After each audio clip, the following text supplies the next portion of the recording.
Hey guys, I'm back out in the good old Arizona desert again, and oh boy, today's gonna be an awesome pottery firing. I'm planning a reduction firing. I'm gonna walk you through step by step all the process that I go through to do my reduction firings. And with a little bit of luck, oh boy, this might actually turn out, or it could be a complete disaster. So let's get ready to get this started, shall we? Oh man, unfortunately, I've got one little small detail. I forgot my tripod today, so I'm gonna have to use a little bit of improvising and get a little bit creative to figure out how in the world I'm gonna be able to record this video today. So let's have a little bit of fun with that too. So unfortunately, it rained really heavy here last night. Oh man, I was not expecting it to rain like this. It is really moist, and I'm hoping I'm not gonna have too many problems with the branches. I'm gonna have to hunt down some good dry ones. We're gonna do a little bit stronger of a preheat just to make sure I burn out all the moisture in the sand that I'm working in. I will be firing in a wash. I'm actually planning on doing 2 reduction firings today. The first one I'm gonna be doing is gonna be the usual way I do it, where I just dig a small pit, bury it with some sand real quick when it's time, and just sit for 2 hours. And for the second firing, I'm gonna be doing a firing similar to how Andy Ward does his reduction firings out in the wild. We've been tossing some notes back and forth, and I've also been involved in this Cibola challenge where a bunch of other guys trying to figure out some reduction firing methods are going on. So we've been kind of collaborating notes. So this fire is definitely gonna be for you guys, the second one. I'm gonna try and make it as simple as possible and show you all the steps and the temperature and all that good stuff. The only challenge we're really gonna face, unfortunately, is gonna be it's really moist out here. So I definitely wanna make sure the sand is dried out as much as possible. All right, my friends, let's get started on digging those pits, shall we? All right, so as you can see here, I've got about a foot deep of a pit. Nothing too crazy deep, just enough so I can get everything smothered in a timely manner. This is really moist, this sand, unfortunately. So I'm gonna actually get some really good firewood material for this and just really burn it out, get it nice and dry. I'm actually surprised at how much it rained. All right, and here's my seed jar that I made for this first firing. This uses a hematite and clay paint with a fluxing agent added to it. So this is an experimental paint. As you can see, it was a little bit fugitive. It got all over my hands and I was painting, and it got messy pretty quick, but that's not the point of this experiment, for at least not right now. If it works, that's gonna be awesome. If not, well, we learned something from it. All right, so all we gotta do now is gather that wood to get this pre-fire going. I got some wood here. This stuff is super damp, like crazy damp. I've got a bad feeling about this. I don't even know if this is gonna light. Huh. Well, looks like it's time to get some lighter fluid. All right, nothing a little bit of good old lighter fluid can't solve. I have a feeling this is probably gonna go out, so I better get the fluid still on standby. But for now, we'll just see what happens. Hopefully this will be enough to warm this up and cook it all out. You can see it dying out already though. Just look at those beautiful clouds over there. That was from last night's storm. They're all heading up north. Unfortunately though, it has made for some crazy moist wood. Everything out here is completely wet. Dry branches are flexible. I don't know. I may only get one firing in. This took a good 20 minutes to get this fire going finally, but hopefully once it gets going. And the only thing remotely dry that I've been able to locate so far is Palo Verde, and that's never really my choice of wood, but it might be what I have to use today. I'm gonna go collect some more wood, and hopefully this fire continues to go, guys. All right, so it's been about 15, 20 minutes, and I finally got this pre-fire going. It is finally going. I've never seen these branches out here so moist. It must have rained really good last night. Not that I'm complaining about that. I love the rain, but this was totally a surprise for me. I'm a little bit worried I'm not even gonna be able to get the second firing going because this one put up such a fight. And as you can tell by the sound of it, I got like air traffic control over this firing today. I've seen so many helicopters flying over. It's probably some part of some kind of flight training academy or something. It's an airport not too far from here, but as you can see right here, I've got tons of dry Palo Verde. Palo Verde wood, my arch enemy here. This stuff produces so much carbon, but it usually ignites pretty well, and unfortunately it does not heat up very well at all. But for right now, this has been the best that I've been able to locate. I'm gonna head back out into the field and start hunting for some more stuff, but oh man, guys, this is gonna be the craziest firing I think I've ever done. All right, so I think I've gathered enough wood. I've got a lot of Palo Verde. Most of it's pretty dry, hopefully combusts pretty quick. It's been about 30 minutes and I've still got my pre-fire going. Oh man, I've never had a pre-fire going this long. This is absolutely crazy. But I'm super excited to see what happens. Hopefully we can get this thing lit. I've got smoke and steam just emitting from this thing like crazy, guys. Oh man, this is wild. Just waiting for the last of this wood to burn out.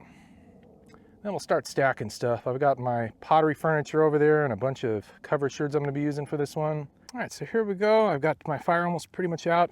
I put the big coals on the side. I figured, those might actually be beneficial and might lighten up the main thing. So I just put those on the side for now. We'll get this all lined up. So as you can see, I've got my pottery furniture set right there. I'm using 3 clay bricks and I'm just gonna flip my pot upside down on that. And I apologize again, guys. I do not have my tripod, so it's gonna be difficult to show how this is done. So I'm just gonna flip it up and then show you what I did right after I do that. All right, and just like that, I've got my seed jar upside down. All I gotta do now is put my cover sherds over this and get ready for the really challenging part. All right, and as you can see, I've got my cover sherds stacked. How I did this was I set them all up on the top. This is when I bury it, it's gonna protect the top. And I've got plenty of air flow, as you can see in the bottom. And wow, this smoke is just crazy. Whew. All right, well, I've got this side combusted already. That's a good sign. At least it was nice and hot on that side. The other side, though, unfortunately is struggling right now. So this could possibly not ignite evenly. We'll just give it a few minutes, though, and see what we got going on.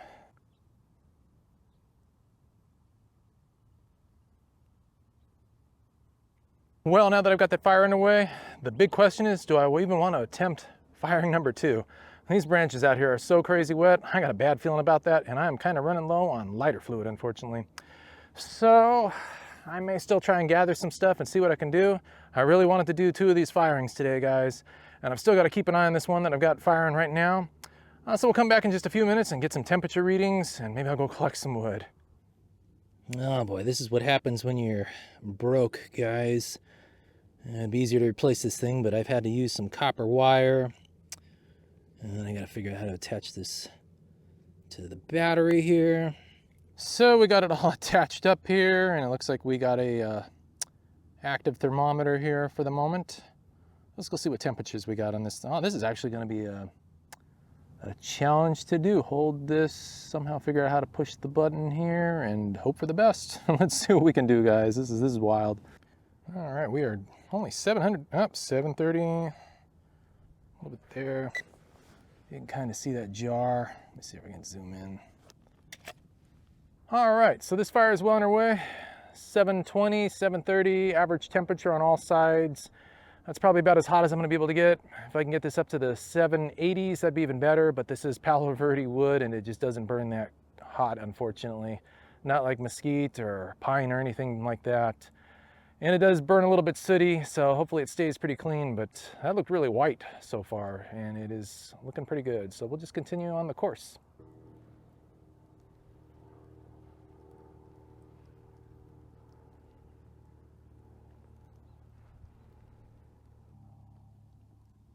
It's just beautiful. Look at that white and that black. I hope I can get it to stay that way.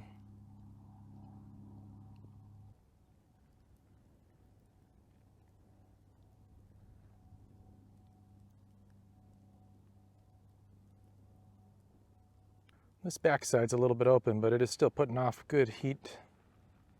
So I'm not too concerned about that.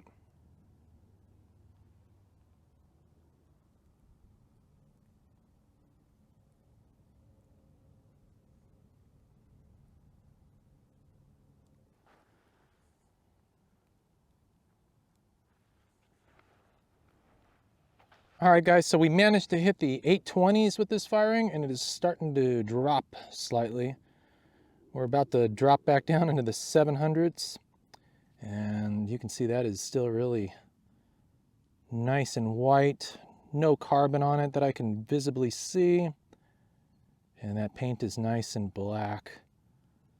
I'm going to let this firing drop down to about 500 degrees. Hopefully my thermometer still holds out. And then I'm going to smother it around that time. All right, looks like we're reading about 630 on the front here.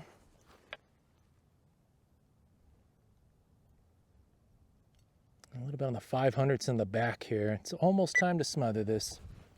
As you can see, that's still pretty black there. The color on the white is not as white as it used to be, though. That's interesting. Oh, look at this beautiful cloud, guys. Oh, man. That is providing some beautiful shade, too. Thank you, my friend. Oh, always a welcome sight. All right, so we've dropped down to about 520 all around. Then we're going to smother this thing now.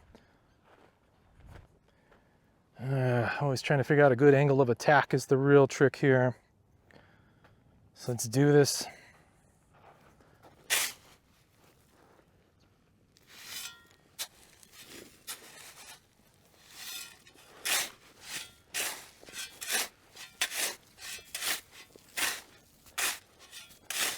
Ugh. I don't know about this water, guys.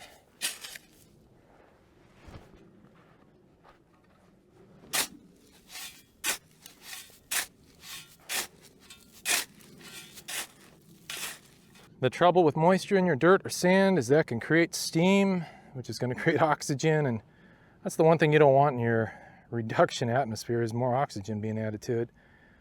Oh man, that is always a workout when it comes to burying these things. Well, I've got about 2 hours to kill. I did notice when I was burying it, unfortunately, there was a couple of pockets that opened up which may have introduced some air into the atmosphere underneath the cover sherds. Hopefully I managed to get it covered in time, but only time will tell. And it's usually a very costly gamble when it comes to waiting 2 hours for these things to cool down. So we'll be back. Well, it's been about 2 hours. Let's go see what that first firing procured.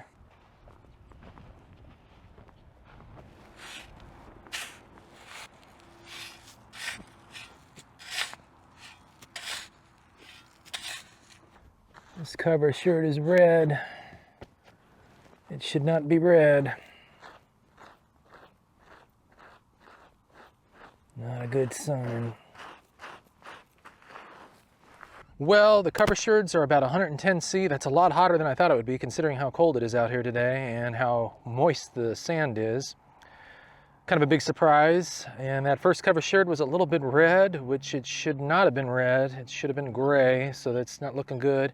I'm going to continue digging this out and see what we've got, though. Now for the big reveal.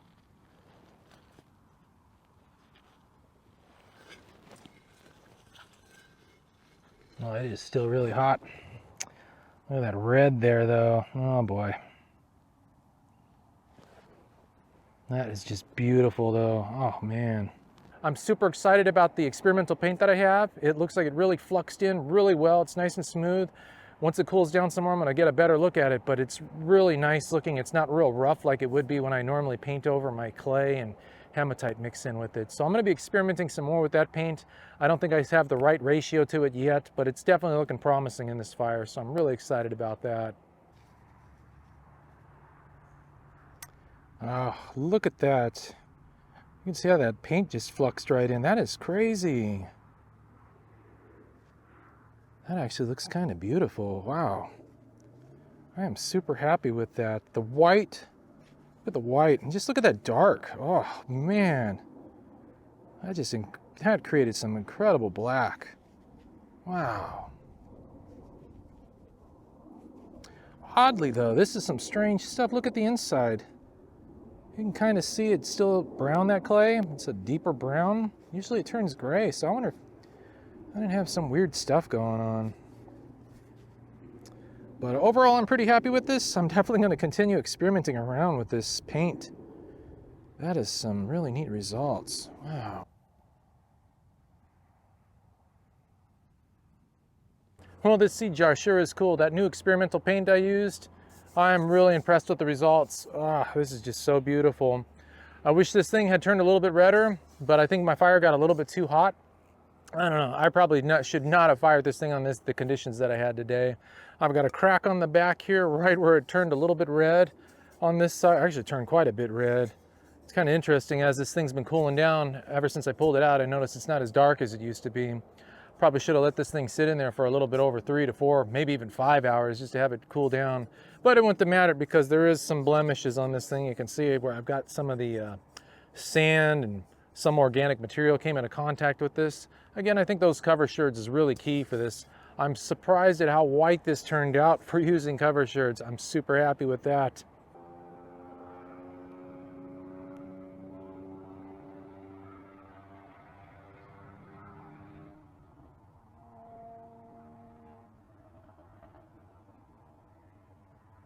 Oh man, as you can tell, I'm back in the old studio. Unfortunately, my camera battery died and I was not able to finish recording the second firing on that reduction firing. So I'm gonna quickly show some of the results on that.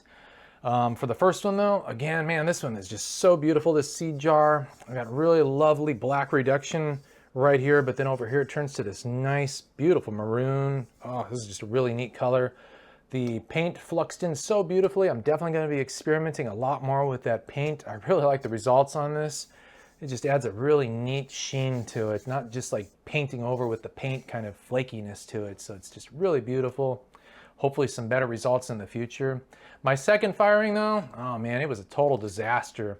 As you can see, everything turned red again, and it was probably because it was a surface firing and it's just really difficult to smother those. I may experiment around with those because just look how white this still is. This is some good white, so I had a lot of good oxidizing going on in that firing.